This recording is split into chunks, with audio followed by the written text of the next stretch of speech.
Long ago, in the days when great cities rose along the rivers and ships crossed the deep blue sea, there lived a prophet named Jonah.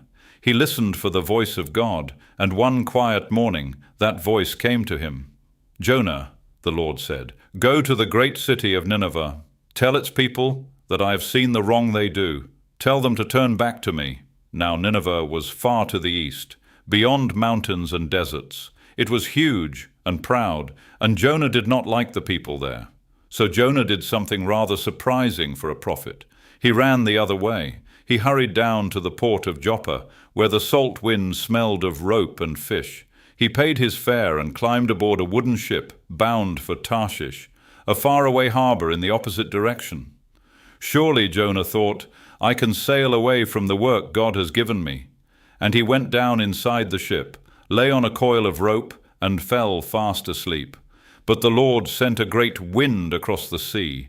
The waves rose like mountains. The sails snapped. The little ship pitched and groaned. The sailors were brave men, but they were frightened, and they cried out, each to his own god, and threw their cargo overboard to lighten the ship. The captain found Jonah sleeping below. "How can you sleep?" he cried. "Get up and pray."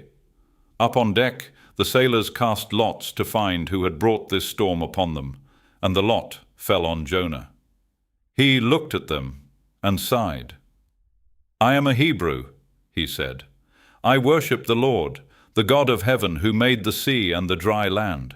I am running from him. The storm is my fault." The sailors were afraid. "What shall we do?" they asked. And Jonah, with a quiet heart, said, "Lift me up and throw me into the sea. Then the sea will be calm." The sailors did not want to. They were kind men. They rowed and rowed against the waves, trying to bring the ship to shore, but the storm only grew.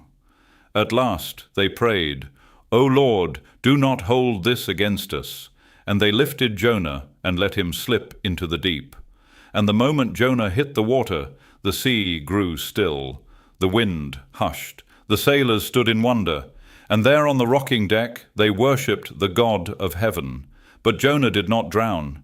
The Lord had prepared a great fish, vast as a hill, gentle in its enormous way. And the fish swallowed Jonah whole. Inside the fish it was dark and quiet and strange. The walls glowed faintly like the inside of a lantern. Jonah folded his hands, and for 3 days and 3 nights, deep beneath the sea, Jonah prayed. "From the belly of the deep I called to you," he prayed, "and you heard my voice. The waters closed over me, but you brought my life up from the pit. Salvation belongs to the Lord." And the Lord spoke to the fish, and the fish swam to shore. It opened its great mouth, and Jonah stepped out onto the wet sand, blinking in the sunlight, alive. Then the voice of the Lord came to Jonah a second time. "Go to Nineveh," he said. "Speak the words I give you." This time Jonah went. Nineveh was so large it took 3 days to walk across. Its walls were tall, and stone-winged bulls stood watch at the gates. Jonah walked into the heart of the city, and he lifted his voice and cried, "In 40 days Nineveh will be overthrown." And something wonderful happened. The people listened. They believed God. From the smallest child to the greatest merchant, they put on rough cloth called sackcloth and sat in ashes, and they were sorry for the wrong they had done. Even the king came down from his throne. He took off his royal robe, put on sackcloth, and sat in the dust. "Let everyone turn from evil," he said. "Who knows? God may turn and have mercy." And God saw their hearts, and God had mercy. The city was not destroyed. You would think Jonah would be glad, but Jonah was not glad. Jonah was grumpy. He marched out to a hill east of the city, plopped himself down, and crossed his arms. "I knew it," he muttered. "I knew you were a gracious God, slow to anger, full of love. That is why I ran to Tarshish in the first place."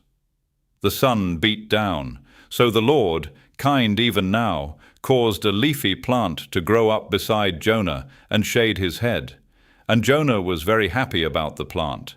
But at dawn the next day, God sent a small worm, and the worm nibbled the plant, and the plant withered. Then a hot east wind blew. The sun blazed on Jonah's head until he felt faint, and he said, "It is better for me to die than to live." And the Lord said gently, "Jonah, are you right to be angry about the plant?" "Yes," said Jonah, "angry enough to die." Then the Lord said, "You cared about a little plant you did not plant and did not grow. It came up in a night and was gone in a night. And should I not pity Nineveh, that great city where more than 120,000 people live who do not yet know their right hand from their left, and also many cattle?"